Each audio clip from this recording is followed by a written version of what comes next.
আসসালামু আলাইকুম প্রিয় দর্শক, এটা অগাস্ট মাসের 1 তারিখ। আজকে গত বছরের এই দিনে এই দেশের পরিস্থিতি কি ছিল একবার কল্পনা করুন। কি হবে কি হবে না, মানুষের মনে উদ্বেগ, মানুষের মনে বিক্ষোভ, এই সব মিলিয়ে একটা অস্থির সময়ের মধ্যে আমরা ছিলাম, যেটাকে বলা হচ্ছে জুলাই গণ অভ্যুত্থান। মানে জুলাই মাস থেকে শুরু করে অগাস্ট মাসের 5 তারিখ পর্যন্ত, তারপরে আরও 3 দিন অগাস্টের 8 তারিখ পর্যন্ত একটা বিশাল পরিবর্তন এদেশে হয়েছে, যা নাকি অনেকে চিন্তারও বাইরে ছিল। এবং আমি এখন দেখতে পাচ্ছি যে রাজনৈতিক দলগুলো এই মুহূর্তে সক্রিয় আছে, তাদের মধ্যে এই জুলাই গণ অভ্যুত্থানের বার্ষিকী পালনের একটা তোড়জোড়, নানা কথা তারা বলছেন। এর মধ্যে আবার জুলাই সনদ, জুলাই ঘোষণা, সেগুলো নিয়েও একটা আলোচনা হচ্ছে, চাপ দেওয়া হচ্ছে সরকারকে। এসবই আপনারা জানেন, সেগুলো নিয়ে আমরা আলোচনা করবো, আরও 2-1 দিন হয়তো করবো আমরা এই আলোচনাগুলো। কিন্তু এই মুহূর্তে যে বিষয়টা আমি বলতে চাই সেটা হলো, আমি যেন একটা কম্পিটিশন দেখছি সবার মধ্যে, যে এই জুলাই আন্দোলনের ক্রেডিটটা আসলে কার। এই ক্রেডিটটা নিজের কুক্ষিগত করার জন্য সকলের মধ্যে একটা প্রতিযোগিতা আমরা দেখতে পাচ্ছি, এবং আমার বিবেচনায় এটা একটা অপ্রয়োজনীয় প্রতিযোগিতা। কিন্তু আমি কি বিবেচনা করি কি করি না সেটা তো ইম্পর্টেন্ট না। ইম্পর্টেন্ট হলো ওনারা কি করেন সেটা, এবং ওনারা কি করেছেন সেটা নিয়ে আমরা কথা বলতে পারি। প্রথমত যে কথাটা বলবো, যে আলোচনাটা শুরু হয়েছে কোথায়, এনসিপির যিনি আহ্বায়ক মিস্টার নাহিদ ইসলাম, তার একটা ফেসবুক পোস্ট নিয়ে আলোচনাটা বেসিক্যালি বিতর্কটা তৈরি হয়েছে। উনি বিরোধ লাগিয়ে দিচ্ছেন। যেমন উনি মির্জা ফখরুল ইসলাম কয়েকদিন আগে, দিন কয়েক আগে প্রথম আলোতে একটা ইন্টারভিউ দিয়েছিলেন। সেই ইন্টারভিউয়ে মির্জা ফখরুল কী বলেছিলেন সেটা নিয়ে নাহিদ ইসলাম আপত্তি করেছেন। মির্জা ফখরুল ইসলাম বলেছিলেন যে বৈষম্য বিরোধী ছাত্র নেতাদের সঙ্গে ওই 5 আগস্টের পর জাস্ট ওই দিনই বা তার পরের দিন আমাদের কোনো দেখাই হয়নি। জাতীয় সরকার তৈরি করার প্রস্তাবটা ছাত্রদের কাছ থেকে আসেনি, অন্য মহল থেকে আসতে পারে, কিন্তু ছাত্রদের কাছ থেকে এই প্রস্তাব আসেনি। মানে ওই সময়, গত বছরের ওই সময়ে জাতীয়, মানে 5 তারিখের পরে শেখ হাসিনা দেশ ছেড়ে চলে যাওয়ার পরে একটা জাতীয় সরকার গঠনের প্রস্তাব এসেছিল, আলোচনা হয়েছিল, এবং ছাত্ররা তারা পরবর্তী সময় যারা নাকি দায়িত্বে ছিলেন এবং যারা সামনে চলে এসেছিলেন, তারা বলেছিলেন যে সেটা নাকি বিএনপি গ্রহণ করেনি। এই জন্য একটা নাগরিকদের নিয়ে একটা সরকার গঠন করা হয়েছে। এই ব্যাপারে মির্জা ফখরুলের এই বক্তব্য যে না, ছাত্রদের কাছ থেকে কোনো প্রস্তাব আসেনি এবং তাদের সঙ্গে তাদের দেখাই হয়নি। ঠিক এই বিষয়টা নিয়ে 31 তারিখে দুপুর 12:11 নিজের ভেরিফাইড ফেসবুক পেজে নাহিদ ইসলাম একটা পোস্ট দেন। মানে গতকালকে কথা বলছেন। তিনি লিখেছেন যে বিএনপির মহাসচিব মির্জা ফখরুল সম্প্রতি একটা সাক্ষাৎকারে বলেছেন, জাতীয় সরকারের কোনো প্রস্তাবনা ছাত্রদের পক্ষ থেকে দেওয়া হয় নাই, অন্য কোনো মাধ্যম থেকে এসেছিল। তার এই বক্তব্যটি সত্য নয়। তবে মির্জা ফখরুল যে কথা বলেছেন সেটাকে অসত্য বলে অভিহিত করছেন নাহিদ ইসলাম, এবং নাহিদ ইসলাম নিজের মতো করে ব্যাখ্যা করছেন। এবং তিনি কি বলেছেন শুনুন আপনারা। তিনি বলেছেন, 5 আগস্ট রাতের প্রেস ব্রিফিংয়ে বলেছিলাম আমরা অন্তর্বর্তীকালীন জাতীয় সরকার করতে চাই। সেই প্রেস ব্রিফিংয়ের পর বিএনপির ভারপ্রাপ্ত চেয়ারম্যান তারেক রহমানের সঙ্গে আমাদের ভার্চুয়াল মিটিং হয়। সেখানে বৈষম্য বিরোধী ছাত্র আন্দোলনের পক্ষ থেকে জাতীয় সরকার ও নতুন সংবিধানের প্রস্তাব দেওয়া হয়েছিল। তারেক রহমান এ প্রস্তাবে সম্মত হননি এবং নাগরিক সমাজের সদস্যদের নিয়ে নির্বাচনকালীন অন্তর্বর্তী সরকার গঠনের সাজেশন দেন। আমরা ডক্টর মোহাম্মদ ইউনূসের কথা বলি প্রধান উপদেষ্টা হিসাবে। এবং নাহিদ তার পোস্টে আরও বলেন যে 7 আগস্ট ভোরবেলা বিএনপির মহাসচিব মির্জা ফখরুলের বাসায় আমরা ওনার সাথে অন্তর্বর্তী সরকার ও উপদেষ্টা পরিষদ নিয়ে আলোচনা করি। দেখুন, 7 তারিখে মির্জা ফখরুলের বাসায় তারা মিটিং করেছেন বলে নাহিদ ইসলাম দাবি করেন, আর মির্জা ফখরুল বলতেছেন যে 5 আগস্ট বা জাস্ট ওর পরের দিন, ওই দিন বা তারপরের দিন তাদের সঙ্গে তাদের দেখাই হয়নি। দুটোই কিন্তু সত্য হতে পারে কী হবে? মির্জা ফখরুল বলেছেন 5 আগস্ট এবং তারপরের দিন মানে 6 আগস্ট পর্যন্ত দেখা হয়নি, কিন্তু 7 আগস্ট দাবি করছেন যে নাহিদ ইসলাম দেখা করেছেন ওনার বাসায়, মির্জা ফখরুলের এই বাসায়। তো দুটোই কিন্তু সত্য হতে পারে, কিন্তু এটা নিয়ে কিন্তু কোনো আলোচনা নাই। আলোচনা যেটা হচ্ছে সেটা হলো যে পরস্পরকে দোষারোপের একটা প্রবণতা আমি দেখতে পাচ্ছি। পরস্পরকে অসত্য বলেছেন, এরকম মানে মিথ্যা বলেছেন, এ ধরনের একটা মানে অভিযোগ করার আমি প্রবণতা দেখতে পাচ্ছি।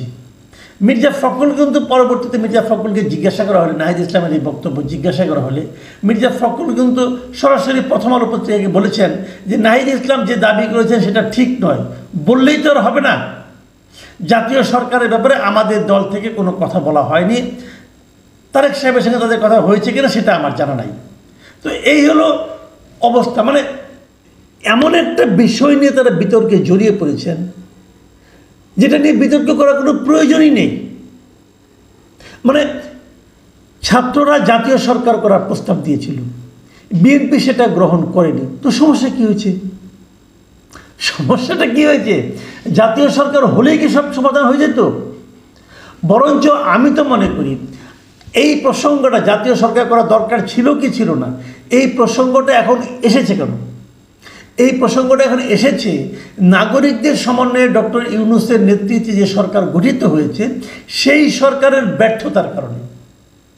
সেই সরকার ভালো কিছু দেখাতে পারছে না, সেই সরকার ভালো কিছু করতে পারছে না, সেই সরকার একটা শান্তিপূর্ণ নির্বাচনের ডেট পর্যন্ত ঘোষণা করতে পারছে না, সেই সরকার সংস্কারের নামে অপ্রয়োজনে সময় ক্ষেপণ করছে। এই সমস্ত ঘটনার প্রেক্ষিতে সাধারণ মানুষের মনে একটা যে প্রশ্ন উঠছে যে এইভাবে সরকারটা গঠন না করলেও হতো। এই জন্যই কিন্তু এই দায়টা এড়ানোর জন্য ছাত্ররা বলতে চাচ্ছে যে আমরা কি জাতীয় সরকার করতে চেয়েছিলাম। জাতীয় সরকার হলে এর চেয়েও খারাপ কিছু হতে পারতো, অথবা হতে পারতো না, আমি জানি না। তারেক রহমান সাহেব কী ভেবে বলেছেন, এবং তারেক রহমান সাহেব যে কথাটা বলেছেন যে জাতীয় সরকারের দরকার নেই, এই বক্তব্যটা যে ভুল তাও তো আমি মনে করি না, ঠিকই তো আছে। আপনি জাতীয় সরকার করলে তো এটা দীর্ঘমেয়াদী থাকার ব্যাপার হতো এবং আরও হাউকাও লাগতে পারতো। বরঞ্চ যদি এই সরকারটাই ঠিক সময় নির্বাচন দিয়ে দিত, যদি এটা নিয়ে নির্বাচনকে প্রলম্বিত করার কোনো প্রবণতা না দেখাতো, সেটাই কি সবচেয়ে ভালো হতো না? সেটাই হতো। কিন্তু আমার কাছে মনে হয়েছে এই বিতর্কটাই আসলে অপ্রয়োজনীয়। আবার এই নাহিদ ইসলাম একই স্ট্যাটাসে কিন্তু আরেকটা বিতর্ক তৈরি করেছে যে ইসলামী ছাত্র শিবিরের কেন্দ্রীয় নেতা আবু সাদিক কায়েমের ব্যাপারেও তারও কিছু সমালোচনা সে করেছে। এটা আবার হয়েছে কিভাবে, যে একটা টকশোতে শিবির এই ব্যাপারে উনি কীভাবে রেখেছেন সেটাই বরং পড়ে শোনাই। উনি বলেছেন যে শিবির নেতা সাদিক কায়েম সম্প্রতি একটা টকশোতে বলেছেন ছাত্র শক্তির গঠন প্রক্রিয়ায় শিবির যুক্ত ছিল, শিবিরের ইনস্ট্রাকশনে আমরা কাজ করতাম, এটা মিথ্যাচার। তার মানে সাদিক কায়েম একটা মিথ্যা কথা বলে। সাদিক কায়েম কোনো একটা টকশোতে এটা হয়তো বলতে পারে। এই বিষয়টা নিয়ে আবার দেখলাম যে প্রবাসী সাংবাদিক জুলকারনাইন শাহের তিনিও আবার সাদিক কায়েমের পক্ষ নিয়েছেন কিছুটা।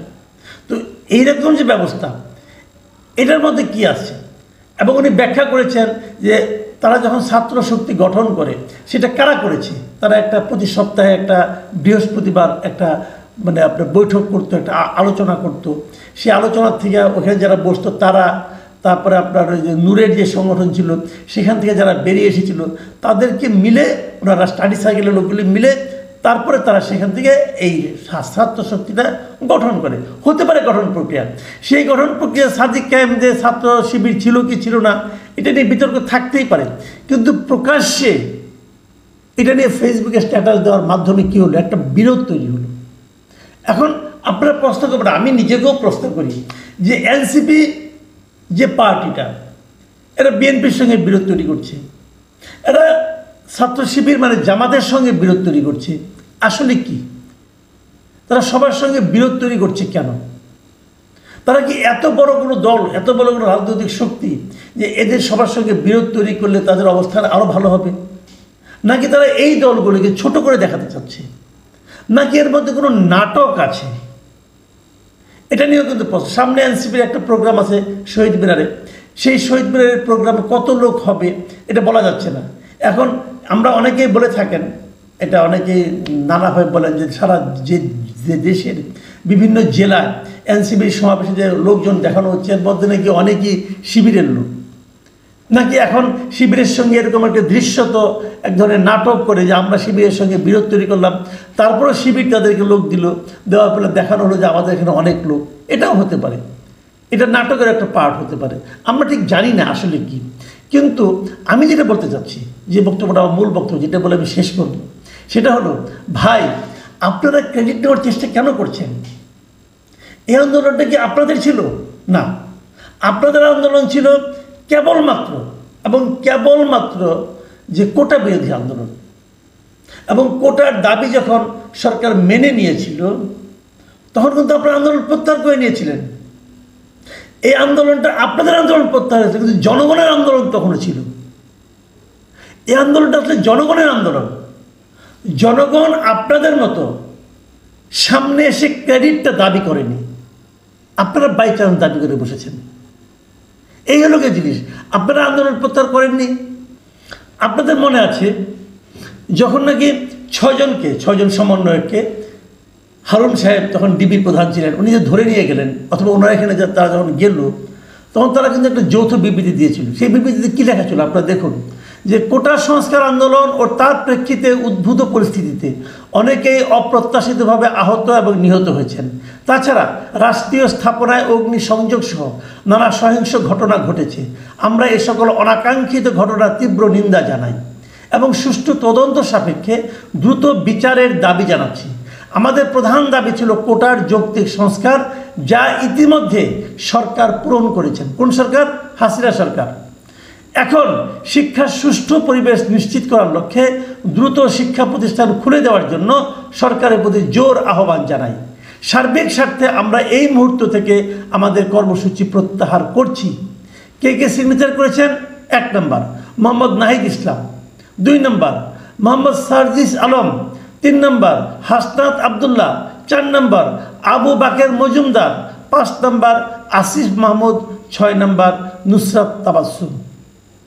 ওনারা স্বাক্ষর করেছেন, আন্দোলন প্রত্যাহার করেছেন। তাহলে তারপরে আন্দোলন হলো কেন? তারপরে আন্দোলন এরা করেনি, এরা করেছে সেই কোটা সংস্কার বিষয়ক আন্দোলন। আর এরপরে আন্দোলন যেটা হয়েছে এটা হলো সরকার পতনের আন্দোলন। সেটা এই 6 জনকে বাদ দিয়ে সাধারণ জনগণ করেছে, এবং সাধারণ জনগণের সে আন্দোলনে এরা এসে পরে যুক্ত হয়েছে মাত্র। আন্দোলনটা ছিল জনগণের আন্দোলন, এবং সে আন্দোলনে ছাত্ররা ছিল, কোটা সংস্কারের আন্দোলনে যারা ছিল তারাও ছিল, সেখানে বিএনপি ছিল, জামায়াত ছিল, শিবির ছিল, ছাত্রদল ছিল, সবাই ছিল। কিন্তু এরা দাবি করছে যে এরাই সব কিছু করেছে। ভাই, এত সহজ না। সারা দেশের মানুষের উপর আপনাদের কোনো নিয়ন্ত্রণ ছিল না, আপনারা বললেও আন্দোলন থামাতে পারতেন না। যেমন এই যে একটা বিবৃতি দিয়েছিলেন, সাইন তো করেছেন ভাই, বলবেন চাপের মুখে সাইন করেছে। কই, বিএনপির অনেক নেতাকে তো ধরে নিয়ে গেছিল, কেউ কি চাপের মুখে কোনো সাইন করেছিল? কাজে সেটা বলে লাভ নাই। আপনারা ওই ব্যাপার নেতা তখনও ছিলেন না, এখনও না। এই জিনিসটা মাথায় রাখতে হবে ভাই। অতীত আমরা সহজে ভুলে যাই না, মাত্র 1 বছর আগের কথা। দাবি করলেই দাবিদার হওয়া যায় না। প্রিয় দর্শক, এখন এ পর্যন্তই। আল্লাহ হাফেজ।